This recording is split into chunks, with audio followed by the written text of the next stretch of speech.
You're listening to the Christian Humanist Radio Network, christianhumanist.org.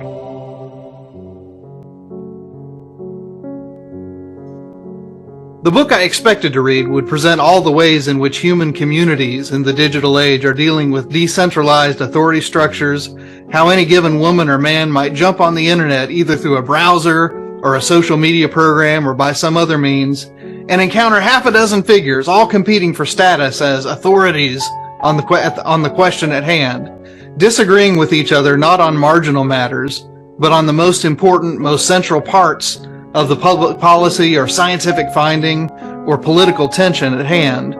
The book I expected to read would look at all that and warn me about the dangers of a post-truth world. Peter K. Fallon takes a look at the same stew of unstable sources and says, how cool is that?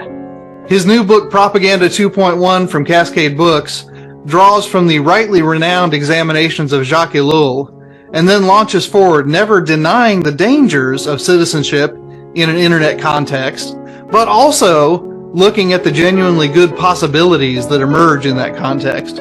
Christian Humanist Profiles is glad to welcome Dr. Fallon to the show. Peter, thank you for joining us. Thank you, Nathan. I'm glad to be here. We can get to the... Oh, go ahead. By the way, I mean, how dangerous is it as well? I mean, I'm not denying the danger involved in Propaganda 2.1, but there's a certain, it is a cool situation to be in. Indeed, and we will get to all of that. But first, I want to start our conversation with your working definition of propaganda, because a lot of people think that a certain motivation lies behind propaganda, or a certain kind of duplicity lies behind propaganda. But in your book, what differentiates propaganda from other kinds of language is neither truth value nor rhetorical devices, but the audience. So in our talk today and in this book, what does that noun propaganda mean?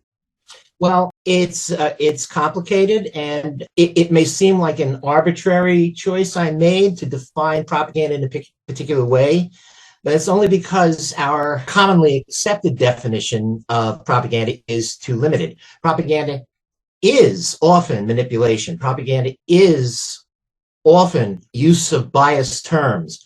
Propaganda is often not stating certain premises and emphasizing others to make a particular point that isn't the necessary point to make. It can be all of those things, and it often is. Persuasion as an art form goes back 2,000 years, right? And we've spent 2,000 years looking at propaganda as only messages, as persuasive messages. And that kind of rhetorical analysis of messages remains useful.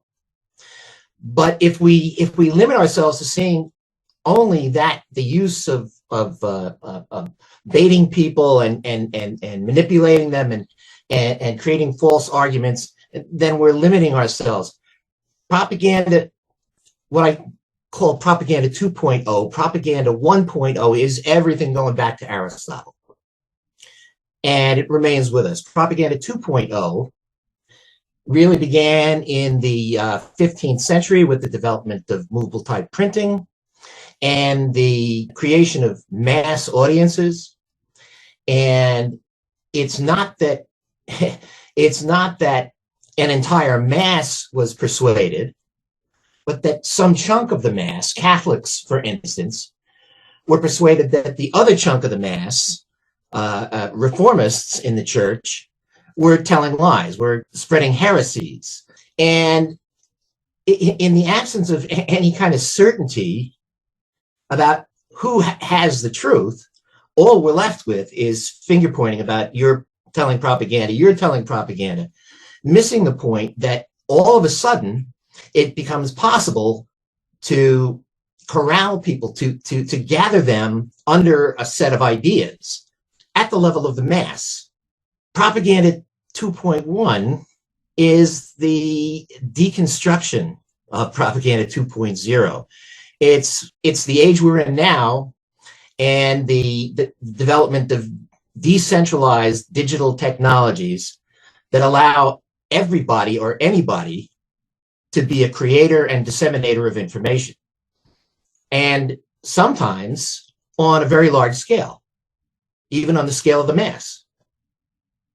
I want to back up just a little bit before we... Production, that's a cool thing. Yeah, I want to back up just a little bit before we get into the internet age, because unlike a lot of our unexamined terms, I'm going to call them that, propaganda doesn't begin as a term of abuse like so many do, but it begins as, an official endeavor of the Catholic Church. So, I mean, the propaganda there in the, the age of the 16th century, 17th century, roughly speaking, was simply an effort, to get certain teachings out to masses of people to counter what was happening on the reformist side, like you said. So, let me ask you this. I mean, roughly speaking, in historical terms, when and where does propaganda become a term of abuse?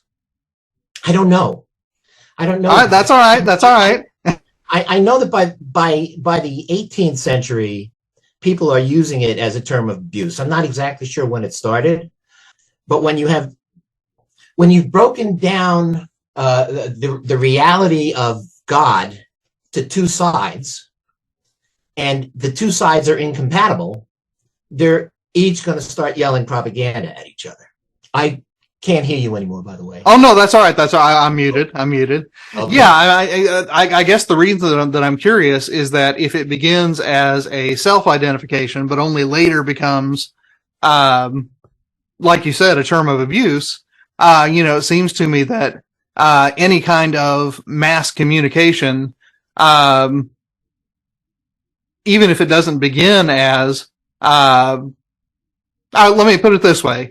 Even if we don't start out suspicious of it, there is something about mass communication that people get suspicious of, so that the name that used to just apply to mass communication generally becomes a name for deceptive mass communication. Does that make some sense? Yeah, and I don't have it here. I have it in my bookshelf downstairs. Elizabeth Eisenstein, Just 2013. 2000. It's 9 years old, this book. Elizabeth Eisenstein's Divine Art, Infernal Machine.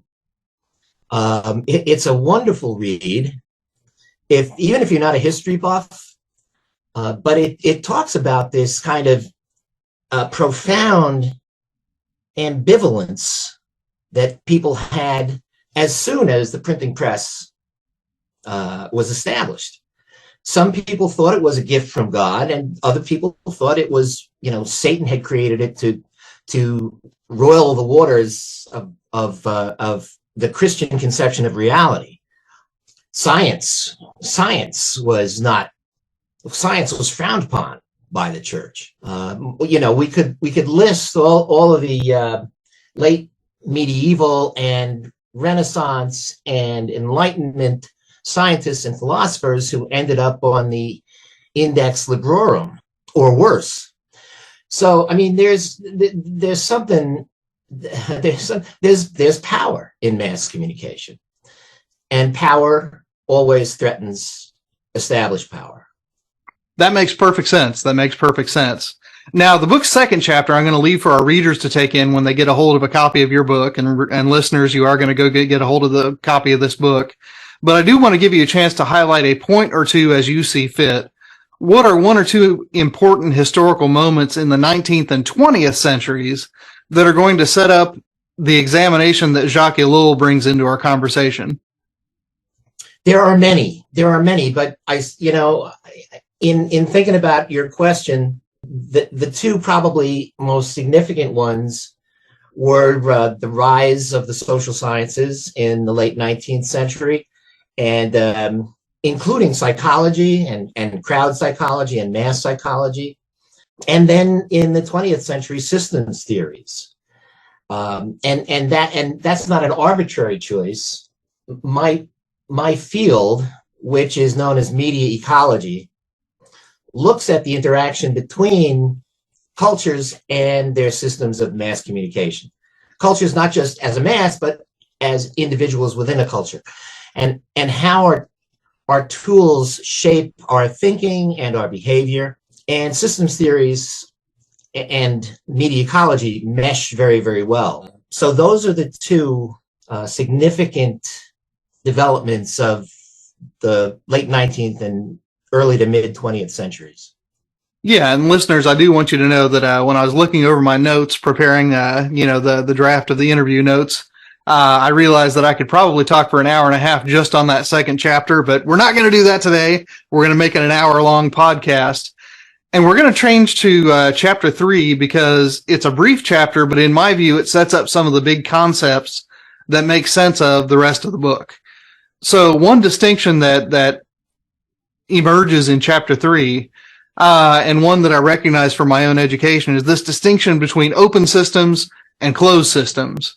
Now, what you're going to say is that, although my education emphasized the difference between open and closed systems, what they share in common might actually be more important. And those commonalities are they both tend towards homeostasis and they both tend towards adaptation.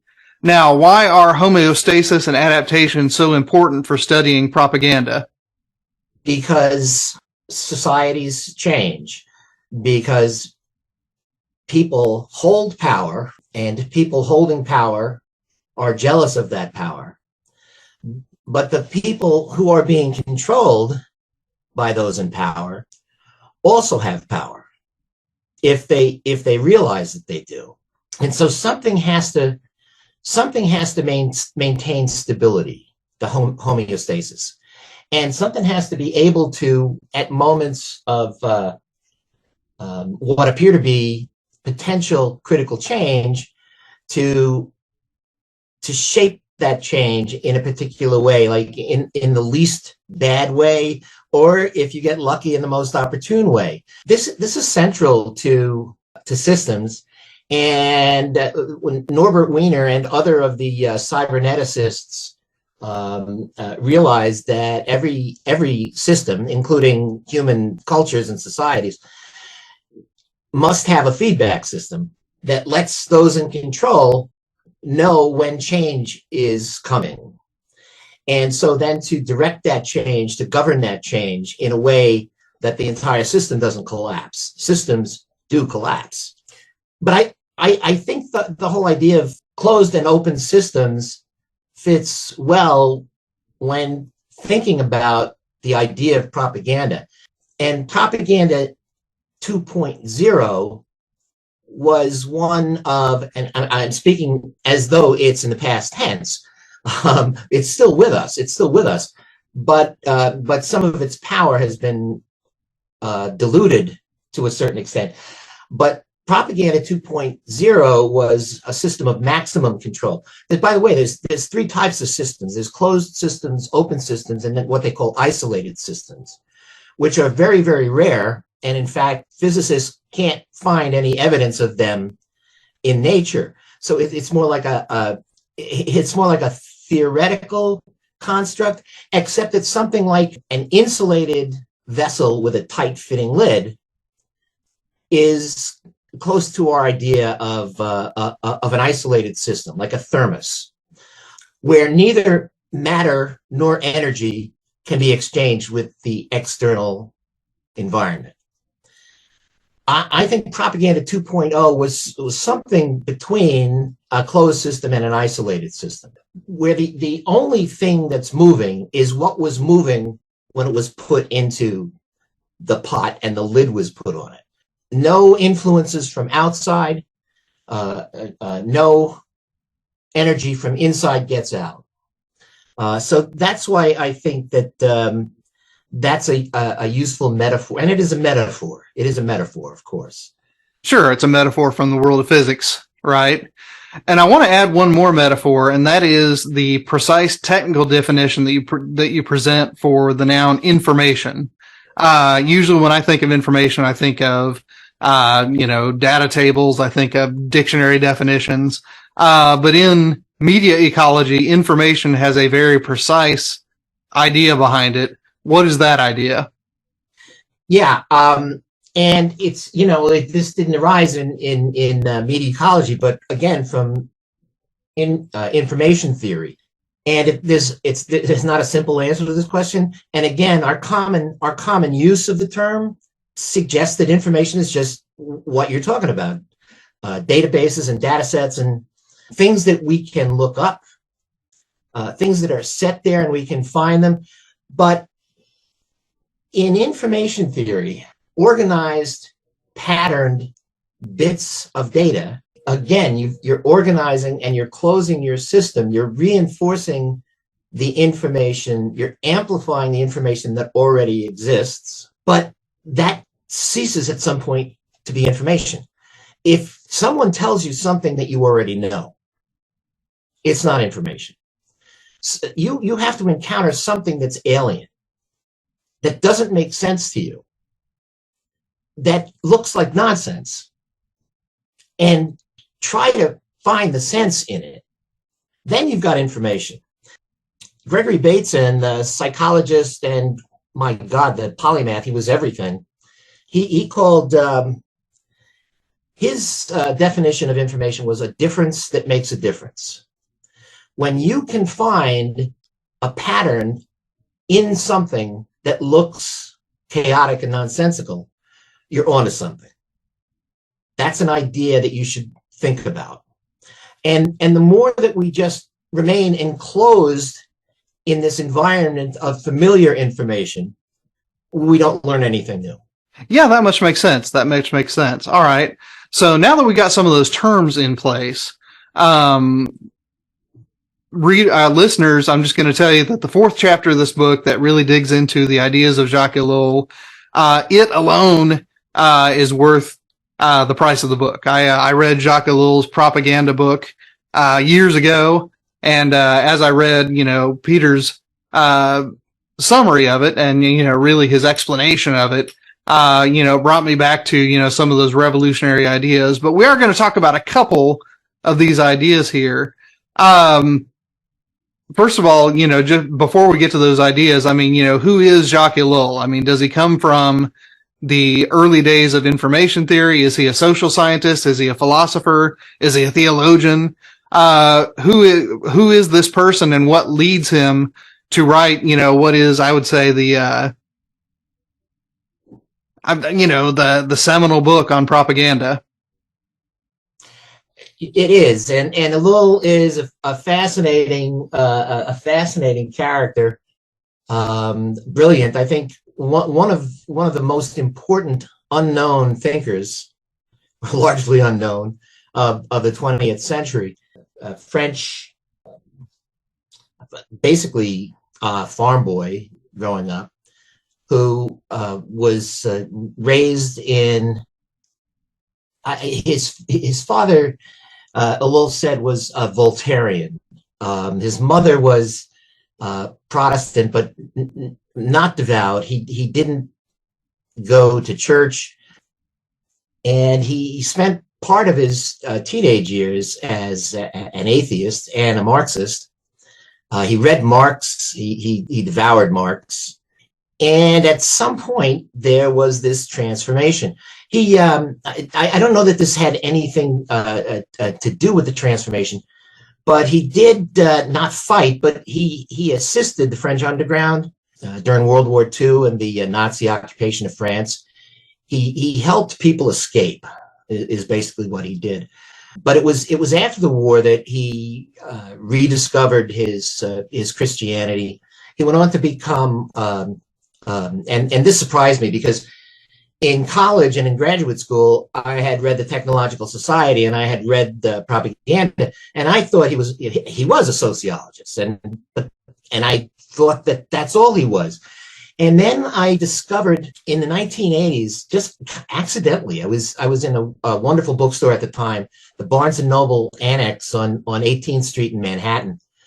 And this was like it was like, at the end of Raiders of the Lost Ark, that warehouse was huge, just filled with books.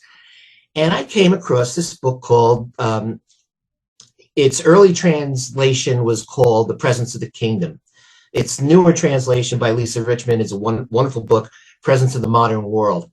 And I started reading this book, and I said, wait a second, this is theology he's talking about. This is a book about God. And yet at the same time, in 1948, you could see foreshadowing of both the Technological Society and propaganda. he was dealing with these themes of distraction from reality, alienation from the self, too much time spent in idle amusement, focusing on the challenges that the physical world imposes on us, and at the same time losing the sense of grace of the lived moment. It was just the most fascinating book I've ever read. And in fact, I have all of the books, those books that I've read, and I believe I've read all of them that have thus far been translated into English, because I'm an American and I only speak one language. Of all of his books, I think Presence of the Kingdom remains my favorite. Very, very challenging book. Yeah, that's interesting. I mean, when I read him, I think someone had introduced him to me as a Catholic thinker. And so, I just kind of read the theology into propaganda and saw it as, okay, this is, someone who is very much a personalist in that Catholic tradition and is suspicious of things that treat people as masses rather than as persons. So it's interesting that, other readings of it, I guess I'll put it that way, don't go that direction. I have to point out that, and I think it's because of someone made a mistake in an early edition. One of the people that got to blurb the back of, I believe it's the Technological Society, identified a little as a Catholic thinker, and he wasn't. He was part of the Reformed Church, and in fact, he was a pastor for a while. So his theology is, I've read some Catholic theology as well. His theology is not at all Catholic. Oh, interesting. Okay. And see, for whatever reason, someone introduced him that way. Here lately, I'm discovering that figures I thought were Catholic were actually Protestant. I just learned that about George Lindbeck recently. So that this is some fascinating stuff. Well, taking on Elul's ideas then, let's start out with, the idea of his notion of propaganda. I mean, one of the things that's interesting is, once again, propaganda is only secondarily a function of the motives of individual actors putting messages out into the world. It's a far more pervasive, a far more social kind of reality. So talk a little bit about what Elul means when he writes the word propaganda. Yeah, well, again, and it's interesting, the book is widely regarded, as you said, as, the authoritative source on propaganda. And yet, while he mentions the fact that there are techniques of propaganda, he never specifically mentions any of them. The book is entirely about the consolidation of power over the means of communication, the means of the creation and distribution of messages. Now he breaks propaganda down into many different categories, and he tells us that there's not just propaganda, but there's this thing he calls pre-propaganda, which happens largely in the home and in schools, where you internalize the values, for better or for worse, of the culture. You learn about things like hard work and competition and all of that stuff. You're brought into the idea of the nation as a family. All of these things are, and you learn how to read. You learn how to read, because reading and the printing press, they're the gateway drug to propaganda. You have to. It's one of the interesting things that Elul says. Everybody thinks I'm educated, I know a lot, therefore I'm too smart to be propagandized. It only works on the ignorant or the ill-informed. And no, he says that a common, shared, equal distribution of education is a prerequisite to propaganda. You can't propagandize an ignorant group. And that's not a literal statement. I was looking at your questions, and at some point we're going to have to deal with paradox. There's paradox in a lull, because you can propagandize an ignorant, disenfranchised group living on the fringes of society, but that's going to be agitation propaganda. That's going to be the propaganda that goes against the dominant narrative of propaganda that works on the rest of us. So there's propaganda in all flavors and all sizes, and propaganda for every taste. And each of them is going to have its own set of techniques. His point is that it's impossible to escape in a mass culture like ours, in what he called the technological society. It's impossible to insulate yourself from it. You're always surrounded by propaganda. And this reminds me of, and unfortunately, my mind immediately goes to thinkers that are associated with National Socialism, but it seems like it's a more pervasive fascination there in the sort of early mid 20th century, with sort of peasant society as something that hasn't been co-opted by mass communication. And of course, I'm thinking of Martin Heidegger's fascination with peasants as people who are living somehow a life that is more authentic than sort of modern, polite society. Is this a common concern that he shares with Ellul, or am I misreading am I positing a common thread where no common thread connects?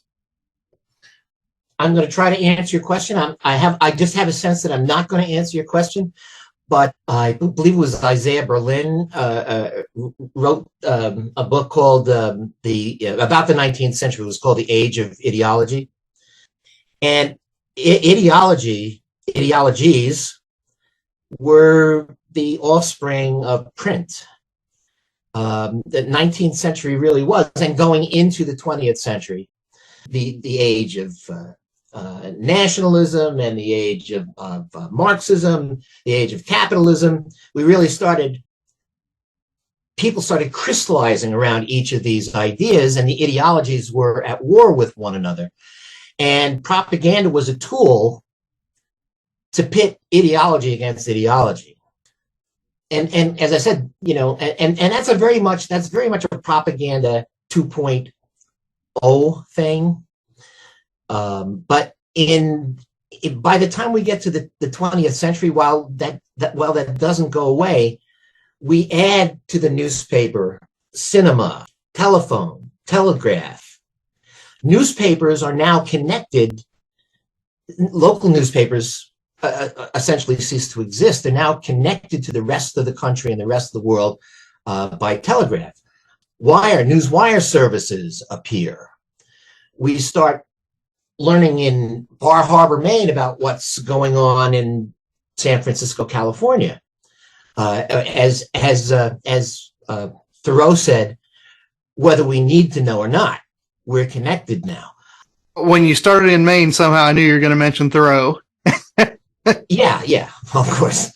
And then, we add to that television in the middle of the late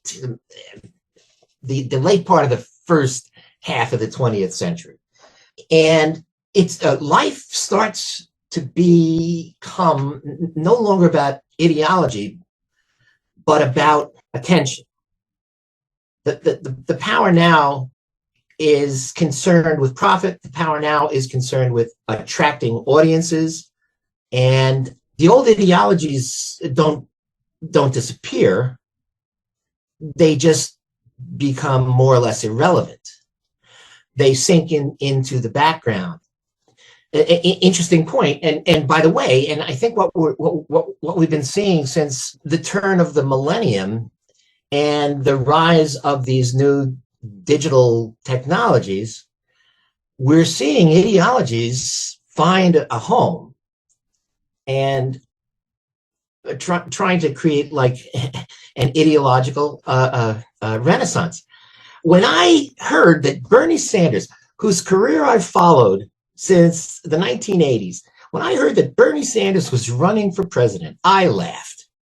I said, that would be a wonderful thing. I said, there's no way. There's no way this is possible. It can't happen. It goes against everything Lowell wrote about. It was actually during this period that this book started to be exactly what everybody thinks it was. Beware of information that you get from these alternative media. And then I started saying, this is unbelievable. There are democratic socialists in our country, and I just didn't know it. Nobody seemed to know it. Nobody saw them. Nobody heard them through our mass media. They're blocked out of the system. And now, all of a sudden, there's this resurgence. The flip side of that is that there's also this resurgence of white supremacy and white nationalism and all of these other nasty things that if you have one, you have to have the other. So, and this is not in my book, but I have to tell you that if you believe in democracy, if you believe in democratic principles, then you have to have them. If you're sure that democracy and the free market of ideas, that the power of a good idea will always beat a bad idea, then you've got to have this. You've got to have this. I want to follow up on that because, this is one of the things that I've certainly heard, I'll just say since 2015, just to use that as an arbitrary benchmark, is that, in radio, especially in television, especially in those propaganda 2.0 media, especially, I've heard a lot of prominent voices use the noun democracy to mean the kinds of norms that you write about as being enforced by propaganda 2.0 at the expense of these marginal ideologies. Let's use that word, right? In your view, and obviously our readers will get a lot of this from your book, but why is it that the radio and television and the more one-way propaganda 2.0 figures, why is it that they are so eager to reclaim, or I guess to usurp, the noun democracy, even though the way that you just described it, it seems to be exactly the opposite of what they're describing?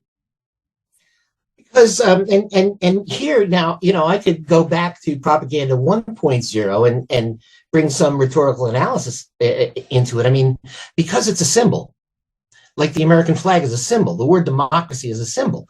The fact that in the last 40 or so years, we've drained that word democracy of almost all of its meaning, it's still a powerful symbol. And so, yeah, they refer to our political system as it exists right now as democratic, small d, democratic. And this at the same time, one of the great ironies, I think, of our time, this time that we're living in right now, is that the 2015-16 Republican primary race was actually more Democratic than the Democratic primary. The Republican leadership was scared out of their pants by Donald Trump. This guy is a loose cannon. He's gonna, but people voted for him. And you know what? People actually did vote for him. He won that nomination. He won the delegates. And on the other side, the Democratic primary, I hope that nobody needs to be convinced of this at this point. There's so much documentation. This was a rigged primary. From the start, Hillary Clinton believed she deserved this. The Democratic leadership agreed with her, and they were doing anything that they could, and some nasty stuff, to keep Bernie Sanders from being the nominee. So how do you talk about democratic values when the party that calls itself democratic is clearly not democratic. So yeah, I mean, it's become another, it's a shibboleth, you know? I mean, it's just something you need to say to get into people's doors and give your sales pitch. Yeah, I mean, what it reminds me of more than anything is Kenneth Burke's work and Richard M. Weaver's work on ultimate terms is the phrase that they use. That as soon as you can establish in conversation that this is for the sake of God in the Middle Ages, or for the sake of progress in the 19th century, or for the sake of democracy in the 21st century, then really any arguments against it seem like they have to be intrinsically bad arguments because they are striving against what is the ultimate term. You know, what strikes me about that is that, you know, Propaganda 2.1, as you describe it, is a place where those ultimate terms are up for grabs in a way that they simply aren't in Propaganda 2.0 environments. And we should remind listeners at this point, you said it a number of times already, that we're not talking about a simple chronological progression here. Propaganda 2.0 and Propaganda 2.1, as you call them, they are living side by side, really, I mean, I would say since the days of Usenet, but far more prominently in the last, you know, let's say 25, mid-90s to the present day scheme. So, you know, in that context, and I'm sorry, I'm supposed to be interviewing you, but now I'm pontificating. But Go right ahead. It's fine. But one of the things that I like most about this book, and like I said, because this book shattered every expectation I had on page 1, I enjoyed it more and more as I kept turning pages. But you make a turn towards the end of this book towards, I mean, what I think Aristotle would call intellectual virtue. That, I mean, education can't simply be a matter of facts and of dates and of algorithms and so on and so forth, but there have to be certain dispositions that education needs to build if we're going to have something that we really should call democracy. So talk a little bit about that. I mean, what are those dispositions? What kinds of education do we need when Propaganda 2.0, Propaganda 2.1 are living in the same media ecosystem? Yeah, and you know, you've already hit the nail on the head as far as I'm concerned. It's all about education. It's all about education from the earliest ages. And I don't like to use the term media literacy because I think it's another slogan that has no meaning, and I think was actually invented by some market researchers to make us feel better about losing our actual literacy. But some sort of media education, some sort of deconstruction of messages, of power structures. I mean, from the very earliest ages, dismantle the system of education that we have now that Ellul calls pre-propaganda, that makes us little conformists, little machines programmed to move and behave in a particular way and to spit out words and sentences that someone expects to hear. We need students to learn how to question. Neil Postman, I believe it was in his book, The End of Education, talked about a new educational form that focused specifically on questions and not on answers. Yeah, that was The End of Education. I read that one about 25 years ago as well. Yeah. And, you know, one of the things that even in Propaganda 2.1, in our current, in the presence of this information environment, this is not talked about enough, is that neuroscientific research over the last 20 years or so, which I've been paying close attention to, and I referred to it in my book, The Metaphysics of Media, about 12 years ago. The reading brain is a uniquely human phenomenon. It is the reading brain structures our thought in such a way as to put things to a test of truth and falsehood. Propositional statements are either true or they're false. And the more we read, the more we form and mold and, for lack of a better word, program the synaptic pathways that allow for that kind of critical reasoning. Is this what I'm reading right now? Is it true or is it false? I can find out. If I can find evidence one way or the other, I'll have a better idea.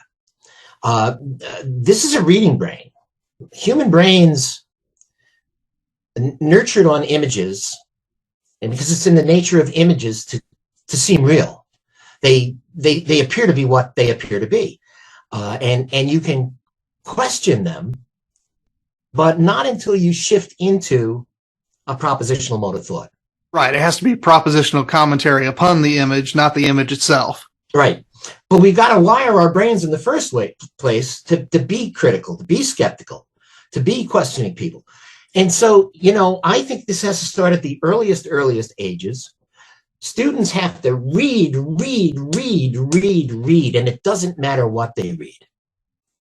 They can read novels, they can read history. I'd like them to read a lot more history than they do, and maybe even learn a little geography while they're at it.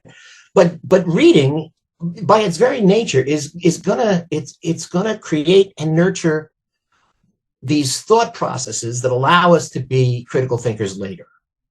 Then, as adults, we have to take responsibility for, and not just be free riders in a society of amusement. We have to take critical responsibility for our own citizenship, for our own place in the world. And if democracy, by the way, if democracy is to have any meaning at all, we have to get involved in politics ourselves. Not necessarily to run as a candidate, but to canvass for a candidate, to work at the polls during voting days, and to write letters. When you're not happy about something, don't scream at the television or crumple your copy of the New York Times. Write letters. Let me follow up on that, because one of the things that I often have conversations with at this point, it's former students about, because the students who are currently in my classroom, tend towards social networks like Instagram and Snapchat that are far smaller circles, I'll put it that way. But the social media like Facebook, the social media like Twitter, are still limited to those people who have voluntarily added you to their circles of influence. And, it just strikes me that, that letter writing that you're talking about, is engaging with editorial centers, if you will, in ways that Twitter and Facebook don't. Is that too strong a distinction there, or is that a real distinction that our listeners should think about? I'm sorry, Nathan. I'm not sure I followed that question. Well, so for instance, let me give an example. When my former students, and at this point, I'm thinking of my former students in their 30s, post on Facebook that, the governor of Georgia is doing terrible things. First of all, the only people who see that are people who have added them as contacts. And second of all, a lot of those folks who disagree with them politically have already unfollowed them so that, they're not even seeing it. Whereas, if you do write letters to congressmen, to senators, to the New York Times, to the Atlanta Journal-Constitution, it strikes me that has the potential, at least, to make a public difference in a way that a social media post, because that's only going out to your immediate circles, doesn't really have. Is that a worthwhile distinction, or am I creating a distinction where we don't need one? No, I absolutely agree with you. But even more so than, writing letters to editors, writing to your congressional representatives, writing to your local representatives, showing up at town hall meetings, protesting on the streets, bad policies. We have voices. Hopefully we have something to contribute to a discussion, and we should be doing more of that. You're right about, the social media, they're good amplifiers. If you can get a message out there that's shared by someone with 1,000 followers, and that's shared by one of their followers by another 1,000 followers, that's an amplification system. But no one alone, like when I post things on Facebook, by the way, I'm on Instagram, but I can't figure out what it's for. I have no idea. Me neither. I have no idea what you do with Instagram. I tell my current students I'm just too old for Instagram. Yeah. Like when I say something in my voice on Facebook, it may get 50 or 60 likes and a couple of shares. I'm not fooling myself about the power of any given individual using social media. It's more when we act as amplifiers or repeaters in an electronic sense, repeating the signal. Which, by the way, this is not to say that I haven't posted things that if not went viral, they became very, very close, where hundreds of people reshared it. But that's pretty rare.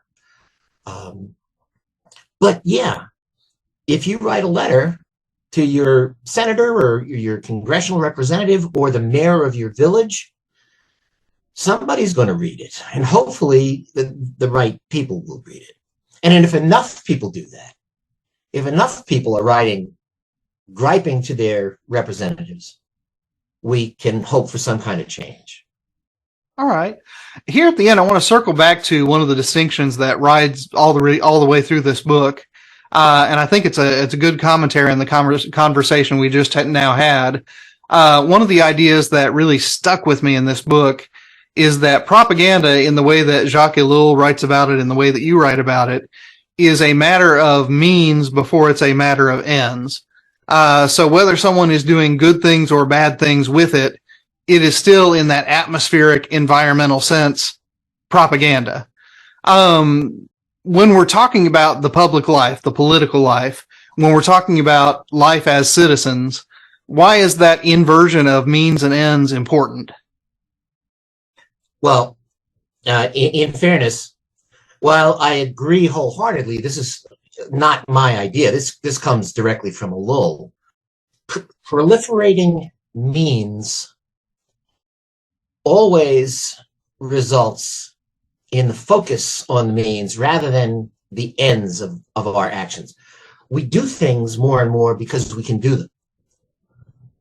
We have the technology to do such and such, therefore we will do such and such. And by the way, a guy who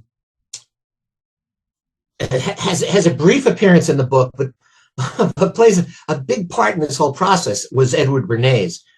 And he kind of invented the idea of getting rid of ends and replacing satisfy us at this point. If we can do something, we will do it. Building houses with music rooms, not because everybody plays a piano, but because if you have a music room, you're more likely to buy a piano. And you may never use it. You may have absolutely no talent, but a house with a music room, you have to put a piano in. We create things that nobody ever imagined that we needed, and then we market them and we create this artificial need. And the more we think about, I have to have this, the stronger that gets.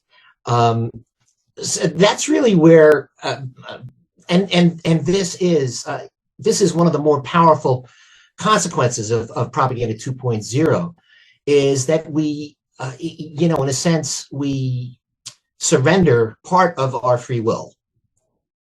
Again, going back to Elul, this is not a determined consequence. There's always a choice involved. If we lose our free will, it's our choice to surrender. Right. We've surrendered it. It's not that someone has seized it from us and we willed otherwise. Yeah.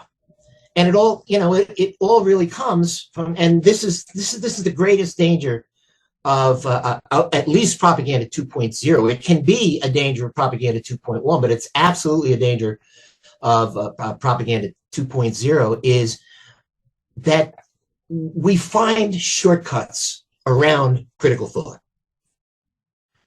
The image, sometimes the word, more frequently the image, provides us with an invitation to use a means without really questioning, well, why? Why do we need this? So that they're arresting homeless people for sleeping in parks in many cities in the United States. But when a new iPhone is introduced, there are hundreds of people sleeping in sleeping bags outside the Apple store so they can be the first ones in the store. And nobody asks, well, what do you need this for? And by the way, everyone will say to you, you don't have a smartphone? How can you not have a smartphone? You need it these days. So we've really kind of, when you talk about a need, you really should be focusing on the ends of a decision, the ends of an action. But it's not. It's like there's this thing that helps us do something, and we must have it, without regard to what the something is. Right, right. Well, Peter, we're coming up on the hour mark, and I've been at the wheel for most of this conversation. So in the spirit of hospitality, I'm going to let you have the last word today. What do you want our listeners thinking about Jacques Ellul, about propaganda, about media ecology, or about whatever else as we head for the door?